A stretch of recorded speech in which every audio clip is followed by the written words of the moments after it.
할렐루야. 오늘은 시편 121편 1절에서 8절까지 말씀으로 하나님을 향한 집중이라는 제목으로 말씀을 나누도록 하겠습니다. 지난주에 키가 작다는 핸디캡을 가진 피터에 대한 이야기를 들려드렸죠.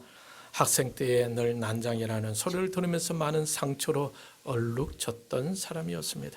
그런데 자신에게 그렇게 신경 쓰며 용기를 주던 어머니가 그만 사고로 돌아가시게 되고 그는 장례식장에서 나와서 하염없이 걷다가 엠파이어 스테이트 86층의 전망대에 오르게 되었죠.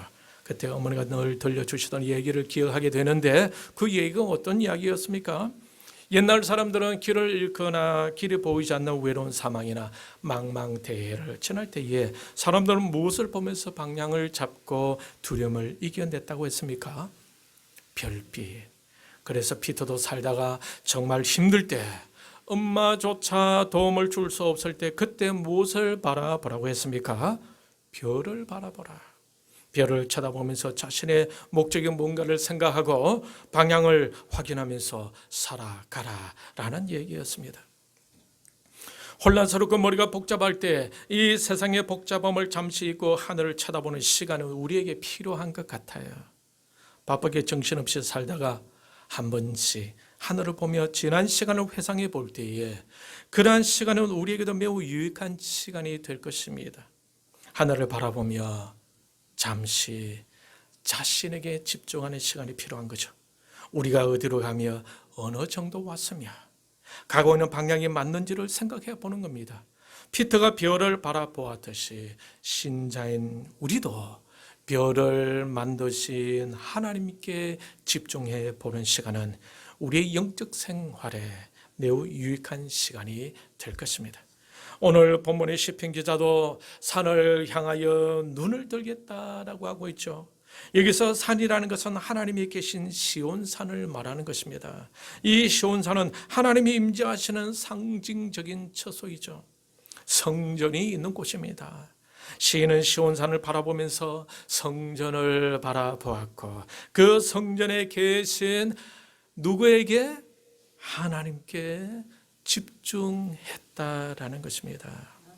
하나님이 계신 그 산을 향하여 눈을 들겠다라는 이 말에는 영적인 의미가 담겨져 있습니다. 그동안 시인은 세상을 바라보고 세상의 것들을 소망하며 열심히 살아왔었겠죠.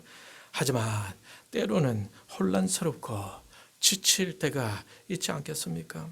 그때 그는 잠시 모든 것을 내려놓고 산 위에 있는 성전 그리고 그곳에 임재하시는 하나님께 집중해 보겠다는 영적 의미를 이 시를 통해 고백하고 있는 것입니다.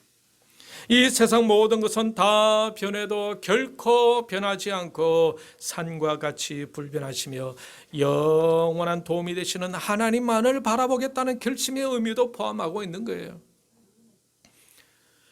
눈을 돌리라 라는 이 말에서 시인의 마음이 여러분 느껴지지 않습니까? 한번 쓱 쳐다보고 지나간다는 말이 아니겠죠. 하나님의 도우심을 간절히 바라보면서 그분께 초점을 맞추고 집중한다는 거죠. 여러분 우리도 살면서 가끔씩 뭔가에 집중할 때가 있지 않습니까? 때로는 1시간, 때로는 하루, 때로는 며칠씩, 몇 달씩 집중되어질 때가 있습니다. 우리도 그렇게 살면서 집중하듯이 하나님께 집중하는 시간이 우리에게 필요하다라는 겁니다. 오늘 본문의 시인은 그 하나님께 나가는 시간이 매우 필요했던 것 같아요. 그런데 왜 그렇게 하나님께 집중하게 되었을까요?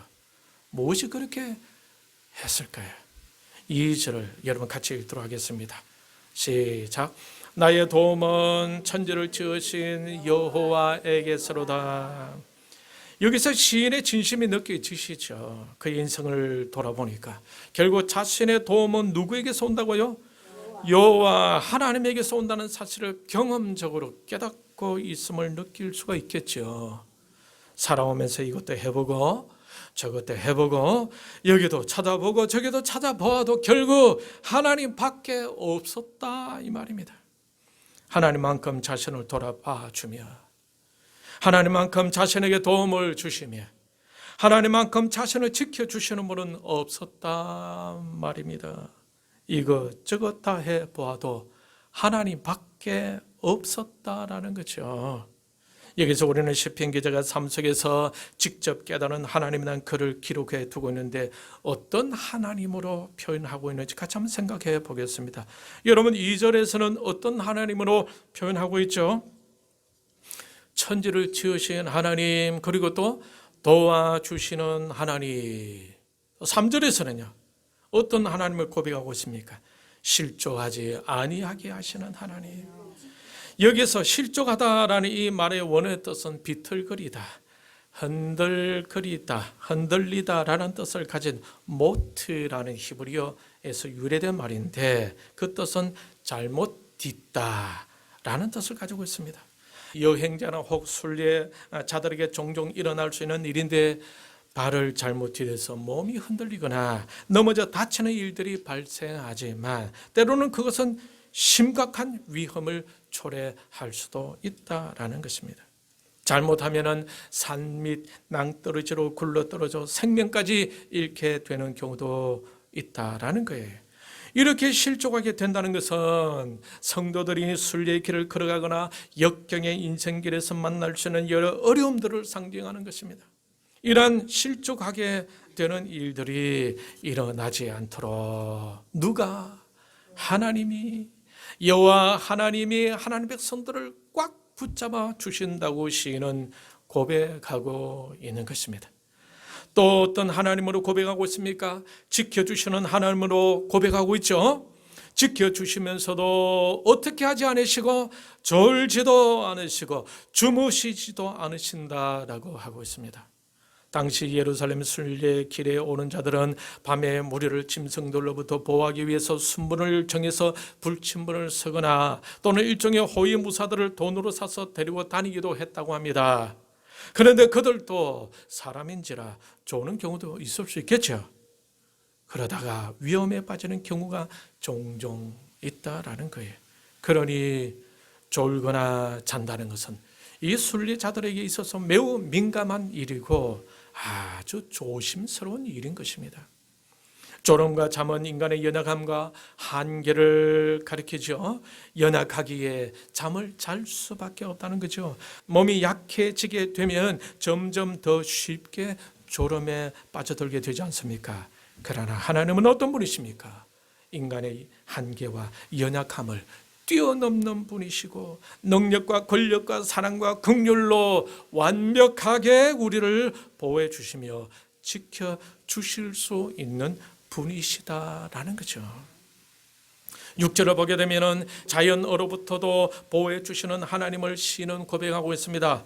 낮에 해가 너를 상하게 하지 아니하며 밤에 달도 너를 해치지 아니하리로다. 시인은 이런 하나님을 신뢰하고 있었다라는 겁니다. 믿고 확신하고 있었던 그예요. 7절에서는 또 어떤 하나님으로 고백하고 있습니까? 모든 환난을 면하게 해주시고 또 영혼을 지켜주신다고 하고 있죠. 육체뿐만 아니라 뭐까지? 영혼까지 지켜주신다라는 겁니다. 이 말씀은 어떤 말씀이겠습니까? 하나님께서 당신의 백성들의 삶 전체를 완전 무결하게 보호해 주신다는 의미가 아니겠어요? 이사야 45장 18절 말씀을 같이 읽도록 하겠습니다. 찾았습니까? 예, 같이 읽겠습니다. 대저 여호와께서 이같이 말씀하시되 하늘을 창조하신 이 그는 하나님이시니 그가 땅을 지으시고 그것을 만드셨으며 그것을 견고하게 하시되 혼돈하게 창조하지 아니하시고 사람이 거주하게 그것을 지으셨으니 나는 여호와라 나 외에 다른 이가 없느니라. 하나님께서 하늘과 땅을 창조하시되 혼돈하게 창조하지 아니하셨다라고 하고 있습니다. 하나님은 완전하게 창조하시고 완전하게 섭리해 가신다라는 겁니다. 그 가운데에 우리 육신뿐만 아니라 우리 영혼까지도 완전하게 지켜주신다라는 거예요. 저와 여러분들 이 하나님을 믿고 이 시편 기자처럼 영혼까지 지켜주시는 하나님을 노래할 수 있기를 축복합니다. 8절에서는 어떻게 고백하고 있습니까? 여호와께서 너희의 출입을 지금부터 영원까지 지키시리로다. 너희의 출입이라 라는 이 말은 아침에 일찍 일어나서 집에서 일터로 나가고 일을 하고 난 이후에는 저녁이 되면은 집으로 돌아오는 일상적인 삶, 평상시에 사람들의 살아가는 모습을 보여주고 있는 것입니다. 그러니 하나님은 하나님 백성들의 삶의 전반을 꼭 그 가정에 서든지 일터에 서든지 어느 곳 어느 시에도 변함없이 지켜주신다라는 겁니다. 이 하나님을 믿고 이 하나님을 의식하며 이 하나님을 바라보면서 이 하나님께 모든 것을 맡기며 살아갈 수 있기를 바랍니다. 할렐루야. 여러분, 이 시인의 이런 고백들이 막연한 상상에서 나온 것일까요? 아니겠죠. 삶 속에서 고난과 고통 가운데서 뼈저리게 경험하면서 깨닫는 가운데에 나온 고백이 바로 이 시인 것입니다. 시인은 실제로 삶 속에서 그 하나님을 경험하면서 느낀 고백을 이 시로 표현하고 있는 거예요. 저와 여러분에게도 이런 고백의 시가 만들어질 수 있기를 축복합니다. 할렐루야. 오늘 본문의 시편 기자는 천지를 창조하시며 도와주시는 하나님, 실족하게 하지 않게 하시는 하나님, 졸지 않으시며 지켜주시는 하나님, 낮에 해와 밤에 달도 상하게 하거나 해치지 않게 해주시는 하나님, 모든 환난을 면하게 하시며 영혼을 지켜주시는 하나님을 노래하고 있는 것입니다. 이것은 인생을 살다 보니까 오직 자신을 도와주실 분은 하나님 밖에 없다는 것을 확실히 깨달았다는 것이 아니겠습니까? 그래서 그는 혼란스러울 때에, 고난 중에 있을 때에, 앞길이 막막할 때에 어디로 눈을 향한다고 하고 있습니까? 산을 향하여 눈을 들겠다고 하고 있죠. 그 산은 무엇을 말하는 것입니까? 하나님이 임재하시는 것을 의미하는 것입니다. 사랑하는 성도 여러분, 저와 여러분도 하나님이 계신 곳을 향해 눈을 들 수 있기를 바랍니다. 할렐루야. 그분께 집중할 수 있기를 바랍니다. 유치원 아이들에게 쉬운 수학 문제를 하나 내었다고 합니다. 선생님은 아이들을 다 앞에 두고, 자, 여러분 이 문제를 맞춰보세요. 5 더하기 1은 얼마냐 하고 이렇게 물어보자 아이들이 갑자기 눈동자를 선생님을 이렇게 보고 있다가 갑자기 눈을 다 위로 쳐다보면서 이래 눈을 깜빡이면서 집중하다가 6 하고 이렇게 맞추더라라는 거죠. 수학을 잘하는 아이들은 거의 대부분 그렇게 하면서 계산을 하더라는 것입니다. 한국에서도 또 외국에서도 이렇게 실험을 해봤는데 다른 문제를 풀기 위해서 눈동자를 오른쪽으로 이렇게 쳐면서 집중하거나 아니면 왼쪽을 지켜들면서 집중하거나 그렇게 하면서 보이지 아니하는 자신의 내면의 칠판에다가 셈을 하며 문제를 풀더라는 거죠.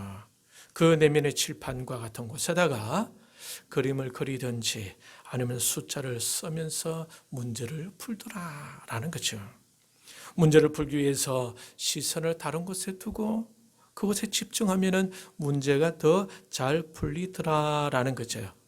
문제를 그렇게 풀면 더 쉽더라라는 것은 아이들의 고백입니다.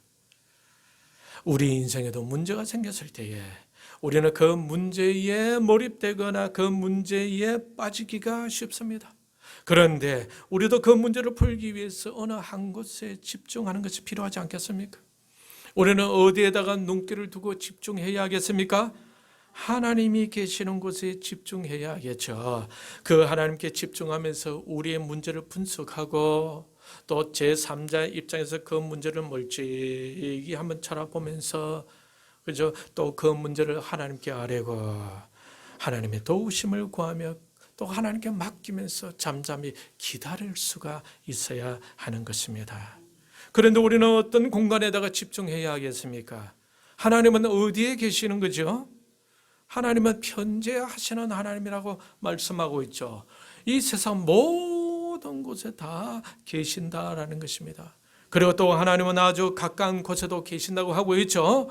고린도전서 3장 16절 말씀을 여러분 같이 읽도록 하겠습니다. 찾았습니까?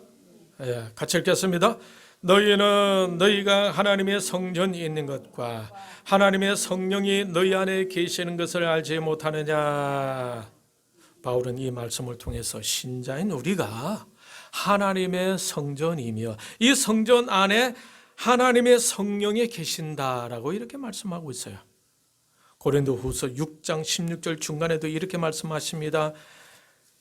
우리는 살아계신 하나님의 성전이라. 하나님은 어디에 계신다고 말씀하셨죠? 하나님의 성전에 계신다고 하셨지 않습니까? 그러면 성전된 우리 안에 하나님이 계신다는 말씀이겠죠? 맞습니까? 그러니 때로는 혼란스럽고 힘이 들 때 내 안에 계신 하나님을 바라보면 좋을까요? 안 좋을까요? 좋겠죠. 내 안에 계신 그 하나님께 집중하게 된다면 얼마나 좋겠습니까? 여러분도 그렇게 될 수 있기를 바랍니다. 할렐루야. 내 안에 계신 하나님께 집중할 수 있는 영성이 개발되어지기를 원해요. 많은 경우 어려움에 처하게 되게 되면 하나님께 집중하는 것을 놓치는 경우가 있습니다. 오늘 본문의 시인이 산을 향하여 눈을 들겠다는 그 고백 속에 하나님을 향해 집중하는 모습이 보이지 않습니까? 우리의 삶 속에서 이런 모습이 자주 있으면 얼마나 좋겠습니까? 그런데 우리는 내 안에 계시는 하나님을 때로는 너무 무심하게 대하는 경우가 있을 수 있다라는 거예요. 하나님은 내 안에 계시는데 나는 그 하나님에 대해서 무관심하니 하나님의 좀 섭섭해하는 일들이 있을 수 있겠습니까? 그러니 우리는 의식적으로 자주 그 하나님을 생각하고 그 하나님께 대화를 시도하는 것에 집중하는 시간을 가져볼 필요가 있는 거예요. 하나님은 그것을 기다리고 계신다라는 겁니다. 그런데 우리는 살아가면서 내 안에 계신 이 하나님을 의식하지 못하고 다른 곳에 집중하기를 잘한다라는 것이죠. 오늘부터 내 안에 계신 하나님을 순간순간 좀 더 의식하고 그분께 순간순간 집중해 보는 시간을 많이 가질 수 있기를 바랍니다. 그렇게 해 보실래요? 어떻게 하실래요? 어린아이들이 샘하는 그 내면의 공간이 아니라 하나님과 교제하는 영적인 공간을 만들어갈 수 있기를 바라고 그곳에서 하나님을 맨날 만날 수 있기를 축복합니다. 기도가 깊어지면 하나님을 향한 집중도도 높아지겠죠. 하나님을 향한 집중도가 높아지게 되게 되면 기도도 깊어지게 되지 않겠습니까? 많은 사람들은 하나님께 나아가는 데 있어서 집중력이 약하다는 것을 알 수가 있어요. 그것은 마음이 많이 방황하고 있다는 것을 의미하지 않을까요? 여러분의 마음은 지금 어떻습니까? 하나님께 어느 정도 집중이 되십니까? 이 세상은 항상 우리가 하나님께 집중하지 못하도록 우리의 집중력을 빼앗아가고자 하고 있음을 잊지 말아야 합니다. 디스펜자라는 사람은 이런 말을 하였습니다. 대부분의 사람들은 조금 노력하고 결과를 기대하기 때문에 더 나아가지 못한다. 결과들이 나타나지 않으면 사람들은 바로 가능성을 불신한다. 하지만 사람들이 포기한 바로 그 뒤편의 가능성은 여전히 존재하고 있다. 우리는 게으른 인류이다. 편리한 세상에 살며 필요한 것들에 대해서 즉각적인 해결책을 빠르게 얻지 못하면 우리는 곧 인내력을 잃어버린다. 포기하지 않고 끝까지 인내하며 노력하는 것이 집중력이 아니겠습니까? 신앙생활에도 이런 집중력이 필요하다라는 거죠. 우리에게서 가능성은 고개를 넘으면, 고난의 고개를 넘으면 바로 그 뒤에 있음을 잊지 말아야 할 것입니다. 하나님을 향한 우리의 집중력은 어떤가요? 오늘 본문의 시편 기자처럼 하나님에 대한 분명한 지식을 가지고 그 하나님을 확실히 믿고 신뢰하면서 좀 더 집중력 있게 하나님 향해 눈을 들 수 있기를 바랍니다. 조금 더 집중력 있게 그분을 바라볼 수 있기를 바랍니다. 하나님께 집중하는 만큼 하나님을 확신하고 있다고 볼 수 있겠죠. 여러분도 하나님 향해 눈을 들 수 있기를 바랍니다. 할렐루야. 보다 더 집중이 있게 하나님께 도움을 구해 볼 수 있기를 바랍니다. 천지를 창조하시는 하나님께서 도와주실 것입니다. 그분은 우리를 지키시되 졸지도 주무시지도 않으시고 저와 여러분을 향해 눈을 떼지도 않으시며 지켜주시는 하나님이신 거예요. 지난주에는 천국 가기 전에 우리의 삶은 하나님의 영광을 위한 것에 목적을 두고 살아야 한다라는 말씀을 나누었습니다. 만약 우리가 하나님의 영광을 위한 목적을 가졌다면 분명 우리 스스로 힘으로는 그 목적을 이룰 수 없다는 것을 알고 있을 거죠. 그러므로 하나님의 영광을 목적으로 하는 사람은 하나님의 도우심을 구할 수밖에 없는 것이 아니겠습니까? 하나님의 능력만을 의지할 수밖에 없을 것입니다. 그러니 그런 사람들은 하나님께 좀 더 집중하며 하나님께 나아갈 수밖에 없는 거예요. 순간순간 하나님의 도우심을 위해 하나님께 집중력 있게 간절히 매달리지 않을 수가 없는 거죠. 사랑하는 성도 여러분, 저와 여러분도 오늘 이 시편 기자처럼 함께 하시고 도우시고 지켜주시는 하나님께 집중할 수 있기를 바랍니다. 그 하나님을 신뢰하게 되고 그 하나님께 기도가 되는 것을 경험할 수 있기를 축복합니다. 하나님께 집중하는 것도 훈련이 필요한 거예요. 물론 고난이라는 것은 우리로 하여금 자연스럽게 하나님을 향하게 합니다. 그러나 고난이 오기 전에 하나님께 집중하는 훈련이 우리에게 필요한 것입니다. 오늘부터 삶의 순간순간에 하나님을 향해 눈을 들 수 있기를 바랍니다. 그렇게 보시겠어요? 어떻게 한번 하겠습니까? 한번 열심히 한번 해볼 수 있기를 바랍니다. 하나님께 집중해 볼 수 있기를 바랍니다. 하나님께 집중하는 이 훈련 여러분 스스로가 한번 가져보시길 바랍니다. 의식적으로 조금 있다가 주님하고 생각해보고, 그죠? 조금 일을 하다가 주님 의식적으로 이렇게 주님을 찾는 것이 바로 하나님께 집중하는 훈련인 것이죠. 식사 전에 잠시 습관적으로 기도하는 것으로 만족하지 말고 잠시라도 신중하게 우주를 다스리시는 하나님을 기억하고 우리의 영혼까지 지켜주시는 하나님을 의식하고 그분께 눈을 감든지 눈을 뜨든지 내 마음에 계시는 그분께 집중해 보는 시간을 따로 가져볼 수 있기를 바랍니다. 이러한 집중력이 높아질수록 하나님과의 교제가 더욱 깊어져 가게 될 것이고 그분과 함께 동행하게 됨을 느끼며 하나님의 도우심을 알게 되고 그분께 감사하게 되는 것을 경험하게 될 것입니다. 우리가 하나님께 집중할 수밖에 없는 동기가 있죠. 그것이 무엇입니까? 그것은 바로 우리가 엄청난 하나님의 사랑을 받았으며 현재도 받고 있다라는 거죠. 그분은 우리를 위해 이 땅에 낮아져 오셨지 않습니까? 죽을 줄 알고 오신 거예요. 우리의 죄를 위해 십자가에서 우리를 대신해서 죽기 위해 오셨다라는 겁니다. 우리를 위해 엄청난 사랑의 대가를 지불하신 겁니다. 누구 때문에? 바로 저와 여러분 때문이 아니겠습니까? 저와 여러분을 그토록 사랑하셨다라는 거죠. 이러한 놀라운 사랑을 받은 존재들이 바로 저와 여러분들이다라는 겁니다. 여러분은 하나님께 매우 소중하고 매우 귀한 존재들이다라는 거예요. 그 주님은 놀라운 능력과 풍성한 은혜를 가지고 우리 안에 계신다라는 겁니다. 이 하나님이 믿어지게 된다면 너무 고맙고 너무 감사해서 그분께 자주 집중하지 않을 수가 없겠죠. 이 하나님을 경험하신 분들은 하나님을 묵상하는 것을 즐겨하지 않을 수가 없을 겁니다. 그분을 즐거워하지 않을 수 없고 그분께 집중하지 않을 수가 없는 거예요. 오늘 본문의 기자처럼 우리의 삶 속에서도 때로는 혼란스러울 때, 때로는 힘이 들 때 도움을 구하기 위하여 그 하나님께 집중하게 되는 은혜가 부어지기를 축복합니다.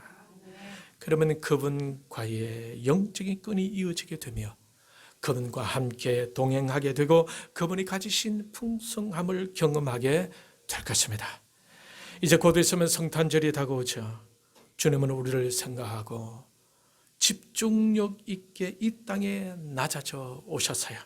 저와 여러분도 집중도를 높여 하나님을 향해 주님의 우리의 마음 중심을 주님께 기울여 볼 수 있기를 바랍니다. 그래야 남은 이 12월을 주님과 깊은 교제에 맺으면서 믿음의 확신을 가지고 동방 박사들처럼 감사와 기쁨이 넘치는 주님을 찾는 저와 여러분들의 다 되시기를 주님의 이름으로 축원합니다. 이 시간 말씀을 생각하고 우리 같이 기도할 때 하나님, 매 순간순간마다 자주 하나님께 집중할